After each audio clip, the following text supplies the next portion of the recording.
والسلام على سيد الأنبياء والمرسلين وعلى آله وأصحابه أجمعين أما بعد فأعوذ بالله من الشيطان الرجيم بسم الله الرحمن الرحيم وبالوالدين إحسانا إما يبلغن عندك الكبر أحدهما أو كلاهما فلا تقل لهما أف ولا تنهرهما وقل لهما قولا كريما صدق الله العلي العظيم وصدق رسوله النبي الكريم۔ انتہائی ادب و احترام کے ساتھ حضور سید المرسلین خاتم الانبیاء شفیع المذنبین رحمت للعالمین خاتم المعصومین راحت العاشقین صلی اللہ تعالی علیہ وآلہ واصحابہ وبارک وسلم کی بارگاہ میں اپنی غلامی کا ثبوت دیں اور جس طریقے سے میں پڑھاؤں میرے ساتھ مل کر حضور دل کے ساتھ نذرانہ محبت پیش کریں۔ الصلاۃ والسلام علیک یا رسول اللہ، الصلاۃ والسلام علیک یا حبیب اللہ، الصلاۃ والسلام علیک یا نبی اللہ وعلى آلك وأصحابك يا نور الله صلی اللہ تعالی علیہ وسلم۔ حقوق والدین کے حوالے سے ہماری گفتگو چل رہی ہے۔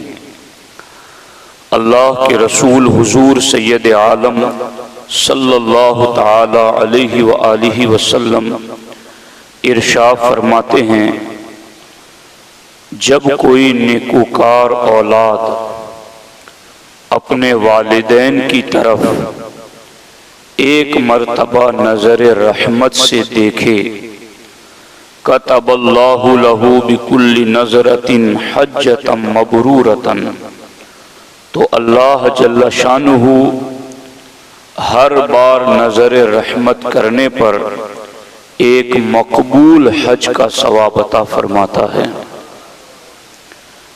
یعنی والدین میں سے دونوں میں سے کسی کی طرف جتنی مرتبہ محبت بھری نگاہ سے دیکھے گا، ہر نگاہ پر اسے مقبول حج کا ثواب ملتا ہے۔ عرض کیا گیا وَإِن نَظَرَ كُلَّ يَوْمٍ مِئَةَ مَرَّةٍ، اگرچہ دن میں 100 مرتبہ ان کی طرف رحمت سے دیکھے تو کیا 100 مرتبہ انہیں مقبول حج کا ثواب ملے گا؟ اللہ کے رسول علیہ السلام نے ارشاد فرمایا، نعم اللہ اکبر وَأَطْيَبْ، یقیناً اللہ بہت بڑا ہے، وہ 100 بار نگاہ رحمت کرنے پر ہر بار مقبول حج کا ثواب عطا فرمائے گا۔ دوستان محترم، آپ دیکھیں والدین کے ساتھ محض چہرے کا محبت بھرے انداز سے دیکھنا، ایسا چہرہ ان کے سامنے نہ بنائیں کہ آپ انہیں اپنی ناگواری کا احساس دلا رہے ہو کہ والد صاحب میں آپ سے ناراض ہوں، والدہ میں آپ سے ناراض ہوں۔ اس طرح کا چہرہ بھی بنانے سے روکا گیا ہے۔ قرآن نے تو یہاں تک کہا فَلَا تَقُلْ لَهُمَا أُفٍّ، انہیں اف تک نہ کہو۔ اس کا مطلب یہ نہیں ہے کہ اف نہیں کہنا گالی دینا ہے، اف نہیں کہنا ہے مار پیٹ کرنی ہے، اف نہیں کہنا ہے اور انہیں ذلیل و رسوا کرنا ہے، نہیں، بلکہ والدین کو تکلیف پہنچانے والا جو آخری جملہ ہے وہ ہے انہیں اف کہنا، اور اف کہنے ہی سے جب روک دیا گیا ہے تو آگے پھر ہر قسم کا ان سے برا سلوک کرنے سے بھی اسی آیت کے ذریعہ روک دیا گیا ہے۔ تو ایک طرف تو قرآن یہ کہتا ہے کہ انہیں اف تک نہیں کہنا، اور دوسری طرف حدیث پاک میں حکم ہے کہ اگر تم ان کی چہرے پر ان کی طرف پیار سے دیکھو گے تو ہر بار دیکھنے پر مقبول حج کا ثواب ملے گا، اور ایک بار نہیں دن میں 100 بار دیکھو گے تو اللہ 100 مقبول حج کا ثواب عطا فرمائے گا۔ اللہ کے رسول صلی اللہ علیہ وآلہ وسلم ایک مقام پر ارشاد فرماتے ہیں، مجمع الزوائد کی حدیث پاک ہے، ماں باپ سے نیکی کرنا نماز، صدقہ، روزہ، حج اور عمرہ اور اللہ کی راہ میں جہاد سے زیادہ فضیلت رکھتا ہے، چونکہ اس نیکی کے قبول ہونے کی سند دربار رسالت سے ملی ہے کہ اس نیکی میں تم نے اپنا قدم بڑھایا تو تمہیں قبولیت کی سند ملے گی اور تم اللہ کی بارگاہ کے مقبول بنو گے۔ والدین کے ساتھ کی ہوئی نیکی کا اجر و ثواب دنیا اور آخرت دونوں جہان میں ملتا ہے۔ آپ نے وہ حدیث پاک میری زبان سے ہی بارہا سنی ہوگی کہ اللہ کے رسول علیہ السلام نے پرانے زمانے کے 3 مسافروں کا تذکرہ کیا، اور ان 3 مسافروں میں اللہ کے رسول علیہ السلام نے جس ایک مسافر کی بات کی وہ کیا تھی؟ آج لوگ یہ کہتے ہیں ہمارے مسائل حل نہیں ہوتے، ہمارے روزگار کے معاملات، ترقی کے معاملات، ہمارے یہ معاملات وہ معاملات رکے ہوئے ہیں۔ کاش وہ لوگ اس حدیث پاک پر نظر کر لیں ایک بار، اور پھر اس حدیث کو اپنی زندگی کا وظیفہ عمل بنا لیں۔ اللہ کے رسول علیہ السلام فرماتے یہ 3 مسافر جنگل سے گزرتے ہوئے ایک غار میں پناہ لیتے ہیں، غار کے منہ پر چٹان آ جاتی ہیں اور انہیں نکلنے کا راستہ نہیں ملتا، تو ان 3 مسافروں میں سے ایک نے اللہ کی بارگاہ میں دعا کی، یا الہی میرے ماں باپ بہت بوڑھے ہو گئے تھے، میں ان سے پہلے نہ تو اپنے بیوی بچوں کو پینے کے لیے دودھ دیا کرتا تھا اور نہ ہی اپنے خادموں کو دودھ دیتا تھا۔ ایک دن میں درختوں کی تلاش میں بہت دور نکل گیا، جب واپس آیا تو میرے والدین سو چکے تھے، میں دودھ لے کر ان کے پاس آیا تو انہیں سویا ہوا پایا، میں نے نہ تو انہیں جگانا مناسب سمجھا اور نہ ہی ان سے پہلے اپنے بیوی بچوں کو دودھ دینا پلانا پسند کیا۔ بچے بھوک کی وجہ سے میرے پاؤں پر بلبلاتے رہے، لیکن میں دودھ کا پیالہ لیے اپنے والدین کے سرہانے کھڑا رہا کہ یہ جاگیں، پہلے انہیں پلاؤں پھر بعد میں اپنے بیوی بچوں کو اور اپنے خادموں کو دوں۔ اللہم ان کنت فعلت ذلك ابتغاء وجهك ففرج عنا ما نحن فيه من هذه الصخرة۔ اے اللہ اگر وہ والدین کے ساتھ کی ہوئی نیکی تیری رضا کے لیے تھی تو آج اس پہاڑ کی غار سے ہمارے لیے نکلنے کا راستہ بنا دے۔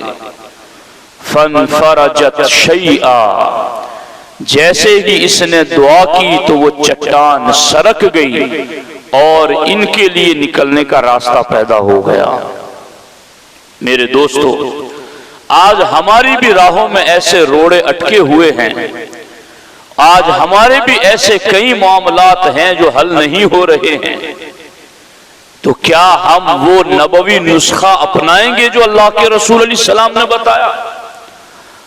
ہم یہاں سے تعویذ لیں گے، وہاں سے تعویذ لیں گے، یقیناً تعویذ مؤثر ہوتے ہیں، مگر سب سے بڑا تعویذ نبوی تعلیم ہے۔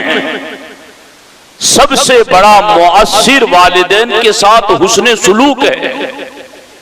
یہ اتنی بڑی نیکی ہے کہ ایک ایک نگاہ پر ایک ایک مقبول حج کا ثواب ملے۔ نماز، روزہ، صدقہ، حج، جہاد سے بھی زیادہ فضیلت رکھتا ہے یہ نیکی کرنا۔ اور یہاں غار میں چھپے ہوئے لوگوں کے لیے راستہ بن گیا۔ تو کیا ہم اپنی زندگیوں میں بند راستوں کو کھولنا نہیں چاہتے؟ یا کھولنا چاہتے ہیں تو صحیح راستے کا پتہ نہیں کہ کھولا کیسے جائے؟ لو، یہ میں نے آپ کے سامنے حدیث پاک سنا دی ہے، اس کو اپنے دلوں کی تختیوں پر محفوظ کرو۔ دوستوں کی انجمن میں بیٹھو تو انہیں یہ حدیث سناؤ۔ جہاں کوئی تمہارے سامنے کسی قسم کی پریشانی کا شکوہ کرتا ہوا سنائی دے، یہ حدیث پاک اس تک پہنچاؤ۔ ہمیں اپنے محبوب علیہ السلام کے فرمان پر 100% یقین ہے۔ اگر آج بھی کوئی اس طریقے سے والدین کے ساتھ نیک سلوک کرے گا، رب اس کے بند راستوں کو ضرور کھول دے گا۔ اور بند راستے دنیا کے تو دنیا کے ہیں۔ میرے آقا علیہ السلام نے تو یہاں تک فرمایا، من اصبح مطیعا للہ تعالی فی والدیہ اصبح لہو بابانی مفتوحان من الجنہ۔ سرکار فرماتے ہیں جو اپنے والدین کے ساتھ اس حال میں صبح کریں کہ دونوں کے ساتھ اس کا سلوک اور برتاؤ اچھا تھا، تو اللہ تعالیٰ ان دو والدین کے ساتھ اچھے برتاؤ کی وجہ سے صبح صبح ہی اس کے لیے جنت کے 2 دروازوں کو کھول دیتا ہے۔ بھلا دنیا کا کون سا دروازہ ہماری راہ میں رکاوٹ بن جائے گا جب جنت کے دروازے کھول دیے جاتے ہیں؟ مگر ہمیں اس راز کا پتہ ہی نہیں، یا جنہیں پتہ ہے تو پتہ نہیں وہ کس نشے میں ہیں، اور وہ ان احادیث کی طرف توجہ کرنا نہیں چاہتے۔ تو میرے بھائیوں، والدین یہ جنت کے 2 دروازے ہیں، اور سرکار فرماتے اگر دونوں میں سے کوئی ایک زندہ ہے اور اس کے ساتھ اس نے نیک سلوک کیا تو بھی یقین کرے اس کے لیے جنت کا ایک دروازہ اب بھی کھلا ہوا ہے۔ غور کیجئے۔ اور سرکار نے یہاں تک فرمایا، یہ تو تھا نیکیوں والا معاملہ کہ آپ نے نیک برتاؤ کیا تو یہ اجر و ثواب ہیں، اور اگر ان کے سامنے تیوری چڑھائی، لہجے کی سختی کا اظہار کیا، ان کے سامنے آنکھوں میں غضب کا اظہار لائے، یا ان کے سامنے اپنی کسی طرح سے ناراضگی والا برتاؤ کیا، تو پھر میرے آقا فرماتے اگر اس حال میں صبح کی کہ وہ تم سے ناراض ہیں تو سمجھ جاؤ کہ تمہارے لیے جہنم کے دونوں دروازے کھلے ہوئے ہیں۔ اور اگر ایک ہے والدین میں سے کوئی اور ان سے تم ناراض ہو، وہ تم سے ناراض ہیں، تو پھر بھی سمجھ جاؤ کہ جہنم کا ایک دروازہ تمہارے لیے کھلا ہوا ہے۔ اور سرکار نے تو یہاں تک فرمایا، کچھ لوگوں کو یہ شکوہ ہے کہ وہ ہمارے چھوٹے بھائی پر زیادہ شفقت کرتے، مجھ پر کم کرتے، تو میں کیوں ناراض نہ رہوں؟ وہ اپنے چھوٹے بیٹے کو زیادہ چاہتے ہیں، اس پر زیادہ خرچ کرتے ہیں، مجھ پر کم کرتے ہیں، تو میں کیوں اپنی ناراضگی کا اظہار نہ کروں؟ سرکار نے اس حدیث میں فرمایا وَإِن ظَلَمَاهُ وَإِن ظَلَمَاهُ وَإِن ظَلَمَاهُ وَإِن ظَلَمَاهُ، تمہیں ان کے ساتھ نیک برتاؤ کرنا ہے، اگرچہ وہ دونوں تجھ پر ظلم کریں تب بھی تیرا فرض ہے کہ تو ان کی اطاعت کریں، تو ان کے ساتھ نیک برتاؤ کریں۔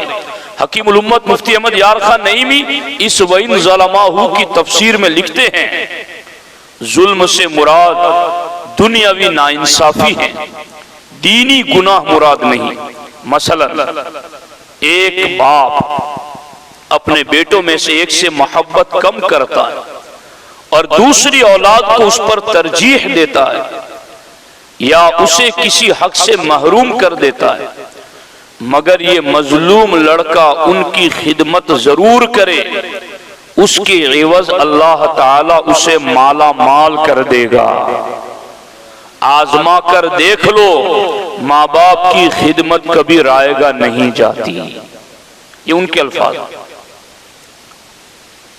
تو غور کرو اس چیز کے اوپر۔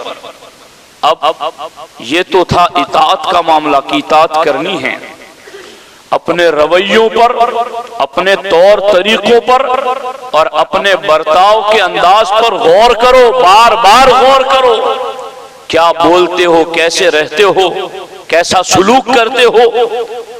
اب جو حدیث پاک پڑھ رہا ہوں وہ لرزا کر رکھ دینے والی حدیث ہے۔ اللہ کے رسول صلی اللہ علیہ وآلہ وسلم نے ایک مقام پر ارشاد فرمایا کہ تم اپنے والدین کو، سرکار نے فرمایا من الکبائر شتم الرجل والدیہ، کبیرہ گناہوں میں کبیرہ گناہ یہ ہے کہ آدمی اپنے والدین کو گالی دے۔ یہ کبیرہ گناہوں میں بھی کبیرہ گناہ۔ قالو، بارگاہ رسالت علی صاحبہ الصلاۃ والسلام میں صحابہ کرام نے عرض کیا، حضور هل یشتم الرجل والدیہ، کیا کوئی اپنے والدین کو بھلا گالی دے سکتا ہے؟ دے گا؟ یعنی اس کی تفسیر میں لکھا گیا، تشریح میں، کہ عرب میں اگرچہ زمانے جاہلیت میں بہت سارے گناہ ہوتے تھے، مگر ماں باپ کو گالی دینے والی بات اس معاشرے میں بھی نہیں تھی۔ اس لیے انہیں تعجب ہوا اور انہوں نے پوچھا کہ کیا بیٹا یا اولاد اپنے والدین کو گالی دے گی؟ تو سرکار نے فرمایا ہاں۔ اب وہ کس طرح سے اپنے والدین کو گالی دیں گے؟ نعم یسب ابا الرجل فیسب اباہ ویسب امہ فیسب امہ، یہ کسی کے باپ کو گالی دے گا تو کوئی اس کے باپ کو گالی دے گا، یہ کسی کی ماں کو گالی دے گا تو کوئی اس کی ماں کی گالی دے گا اس کے سامنے۔ تو یہ چونکہ گالی دینے کا سبب بن رہا ہے، اللہ کے رسول علیہ السلام نے فرمایا یہ ماں باپ کو گالی دینے سے مراد یہ ہے تم کسی کے ماں باپ کو بھی گالی نہ دو کہ پلٹ کر کوئی تمہارے ماں باپ کو گالی دے۔ اس سے روکا گیا۔ اور دوسری حدیث میں سرکار نے فرمایا کبیرہ گناہوں میں ایک بڑا کبیرہ گناہ یہ ہے کہ آدمی اپنے والدین پر لعنت کرے۔ پوچھا گیا حضور کیف یلعن الرجل والدیہ، آدمی اپنی اولاد پر لعنت کیسے کرے گا؟ سرکار نے فرمایا بس وہی کہ یہ کسی کے باپ پر لعنت کرے گا تو کوئی اس کے باپ پر کرے گا، یہ کسی کی ماں پر کرے گا تو کوئی اس کی ماں پر لعنت کرے گا۔ اللہ کے رسول علیہ الصلوۃ والسلام نے اس مقام پر آ کر کے اس حد تک پہنچ کر کے روکا ہے کہ تمہیں ڈائریکٹ تو دینا ہی نہیں ہے، تمہیں ڈائریکٹ تو اف بھی نہیں بولنا، تمہیں ڈائریکٹ تو ان پر نظر بھی کرنی ہے تو پیار بھری نظر کرنی ہے، تمہیں کوئی ایسا طریقہ بھی نہیں اپنانا کہ تم کسی اور کے باپ کو، کسی اور کی ماں کو بولو اور پھر پلٹ کر کے کوئی تمہارے ماں باپ کو گالی دے۔ تو ایسا بھی کرنے سے اللہ کے رسول علیہ السلام نے منع کیا ہے۔ اب دیکھیے اس سلسلے کے اندر حضرت سیدنا ابن حوشب علیہ الرحمہ جو تبع تابعین میں ایک بڑے بزرگ گزرے ہیں، ان کی وفات ہجری سن 148 میں ہوئی ہے۔ فرماتے ہیں کہ ایک مرتبہ کسی محلے سے گزرا، اس کے کنارے پر قبرستان تھا، بعد عصر میں نے دیکھا کہ ایک قبر شق ہو گئی یعنی پھٹ گئی، اور اس میں سے ایک ایسا آدمی نکلا قبر سے جس کا سر گدھے کی طرح اور باقی پورا جسم انسان والا تھا۔ وہ 3 بار گدھے کی طرح رینکا یعنی چیخا، پھر قبر میں چلا گیا اور قبر بند ہو گئی۔ ایک بوڑھی عورت بیٹھی سوت کاٹ رہی تھی، کپڑے بن رہی تھی۔ ایک خاتون نے مجھ سے کہا کہ بڑی بی کو دیکھ رہے ہو؟ میں نے کہا کیا معاملہ ہے ان کا؟ کہا یہ قبر والے کی ماں ہے، وہ شرابی تھا، جب شام کو گھر آتا ماں نصیحت کرتی کہ اے بیٹے اللہ تعالی سے ڈر، آخر کب تک اس ناپاک چیز کو پیے گا؟ تو یہ قبر والا جواب دیتا تو گدھے کی طرح ڈھینچو ڈھینچو کرتی ہیں۔ یہ جب ماں اس کو یہ نصیحت کرتی تو یہ الٹا ماں کو گدھے کی آواز کی طرح بات کرتا۔ اب اس عورت نے کہا اس شخص کا عصر کے بعد انتقال ہوا، اور جب سے انتقال ہوا ہے ہر روز بعد عصر اس کی قبر پھٹتی ہے، اور یوں 3 بار گدھے کی طرح چلاتا ہے، پھر قبر میں سما جاتا ہے اور قبر بند ہو جاتی ہے۔ روزانہ عصر بعد اس طرح سر باہر نکال کر جو گدھے کی طرح سر نظر آتا ہے اور گدھے کی طرح چیختا ہے، پھر قبر میں سما جاتا ہے۔ میرے بھائیوں، آج پتہ نہیں نوجوان نسل کو کیا ہو گیا ہے، اور لوگ کس خمار میں اور کس نشے میں جی رہے ہیں۔ انہیں اپنے فرینڈز کے حقوق پتہ ہے، اپنے دوستوں کو پارٹی دینا پتہ ہے، انہیں خوش کرنے کے انداز طور طریقے سب کچھ پتہ ہے، مگر گھر میں والدین کے ساتھ زبان لڑاتے ہیں، اونچا بولتے ہیں، ان کے ساتھ بدسلوکی اور برا برتاؤ کرتے ہیں۔ تو ایسے لوگ ہوش کے ناخن لیں کہ کہیں یہ جوان جو ماں سمجھاتی تھی تو ماں کو کہتا تھا کیا گدھے کی طرح رینک رہی ہوں، یہ حال ہو گیا تو کیا کرو گے، اور کس طرح اپنا بچاؤ ہو سکے گا؟ اس لیے یہ بہت احتیاط کی جگہ ہے۔ میں جلد ایک روایت آپ کو سنا دوں۔ حضرت سلیمان علی نبینا علیہ الصلوۃ والسلام ایک مرتبہ اپنا تخت ہوا پر لے کر اڑ رہے تھے۔ حضرت سلیمان کا تخت جب سمندر کے قریب سے گزرا تو انہوں نے موجوں کا تلاطم دیکھا، تو آپ نے تخت کے رکنے کا حکم دیا، اور پھر آپ نے جناتوں کو حکم دیا کہ ذرا یہاں جو پانی بہت اونچا ہو رہا ہے اندر جا کے دیکھو کہ کیا ہے۔ اندر گئے تو دیکھا کہ ایک سفید موتی کا گنبد ہے، اور اس میں کوئی دروازہ نہیں، کوئی نشان نہیں۔ تو وہ جنات پورا گنبد جو بہت بڑا تھا نکال کر حضرت سلیمان علیہ السلام کے سامنے لائے۔ آپ نے دیکھ کر تعجب کیا اور دعا کی، وہ گنبد پھٹ گیا، اندر جانے کا راستہ بن گیا۔ آپ نے دیکھا کہ اندر ایک نوجوان عبادت میں مصروف ہیں۔ آپ نے پوچھا تو فرشتہ ہے یا جن؟ اس نے کہا میں انسان ہوں۔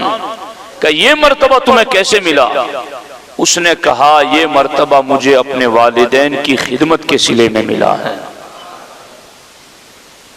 میری بوڑھی ماں تھی، میں اسے اپنی پیٹھ پر اٹھائے رکھتا تھا، اور میری ماں ہمیشہ یہ دعا کرتی تھی اے اللہ تو اسے نیک رزق عطا فرما، اس کے لیے اچھا مکان مقرر فرما، جو مکان نہ زمین پر ہو نہ آسمان میں ہو۔ یہ دعا میری ماں کرتی تھی۔ جب میری ماں کا انتقال ہو گیا تو میں اس سمندر کے کنارے آیا، میں نے سفید موتی کا گنبد دیکھا، جب میں اس کے قریب پہنچا تو وہ میرے لیے پھٹ گیا، جب اس میں داخل ہوا تو یہ بند ہو گیا۔ اس کے بعد مجھے پتا نہیں کہ میں زمین پر ہوں یا آسمان پر ہوں، اور اللہ تعالیٰ مجھے اسی میں رزق دیتا ہے۔ حضرت سلیمان نے پوچھا رزق کیسے ملتا ہے؟ کہا جب میں بھوکا ہوتا ہوں تو پتھر سے ایک درخت نکلتا ہے، درخت سے پھل نکلتے ہیں، اور اسی گنبد کے اندر پانی کا چشمہ جاری ہوتا ہے جو دودھ سے زیادہ سفید اور شہد سے زیادہ میٹھا اور برف سے زیادہ ٹھنڈا ہوتا ہے۔ میں کھاتا اور پیتا ہوں، اور جب شکم سیر ہو جاتا ہوں، پیٹ بھر جاتا ہے، تو وہ درخت اور وہ نہر غائب ہو جاتی ہیں۔ پھر آپ نے کہا کہ آگے کے مراحل آپ نے پوچھے۔ اس نے کہا کہ میں اللہ کا شکر ادا کرتا ہوں۔ جب اس نے شکر ادا کیا تو پھر وہ گنبد بند ہو کر اپنی جگہ پر پہنچ گیا۔ دوستان محترم، کتاب القلیوبی میں یہ روایت موجود ہے ایک ماں کی دعا سے دنیا میں جنت جیسی خوبصورت جگہ مل گئی، جسے دیکھ کر عام لوگ بلکہ زمانے کے نبی جن کی بادشاہت خدا کی مخلوق اور روئے زمین پر تھی وہ بھی حیرت میں ڈوب گئے، تم ایسی جگہ رہ رہے۔ تو ماں کی دعاؤں سے کیا کچھ نہیں ملتا، اور والدین کی خدمت سے اللہ تعالیٰ کہاں کیسے عظمتیں اور شانیں عطا فرماتا ہے۔ تو میرے بھائیوں، یہ بھی ایک معاملہ ہے حدیث پاک میں کہ تم اپنے والدین سے اچھا سلوک کرو، تمہاری اولاد تمہارے ساتھ اچھا سلوک کرے گی۔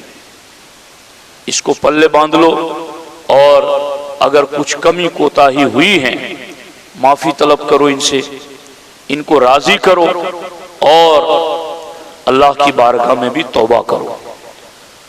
والدین کے انتقال کے بعد ان کے کیا حقوق ہیں، انشاءاللہ میں اس کو آئندہ جمعہ میں عرض کروں گا کہ جن کے انتقال کر چکے ہیں ان کا ابھی بھی حق ہے یا نہیں، یا حق ہے تو وہ کیا ہے۔ تو انشاءاللہ الرحمن ان حقوق پر ہم تفصیلی گفتگو آئندہ جمعہ میں کریں گے۔ ابھی جتنی باتیں ہم نے سنی ہیں اسی کو دل و دماغ میں نقش کریں اور اس پر عمل کی کوشش کریں۔ اللہ جل شانہ اپنے حبیب پاک علیہ تحیت و ثنا کے صدقہ و طفیل ہماری کوتاہیوں کو درگزر فرمائے، اور اللہ تعالی ہمیں عمل خیر کی توفیق عطا فرمائے۔ السلام علیکم ورحمۃ اللہ وبرکاتہ۔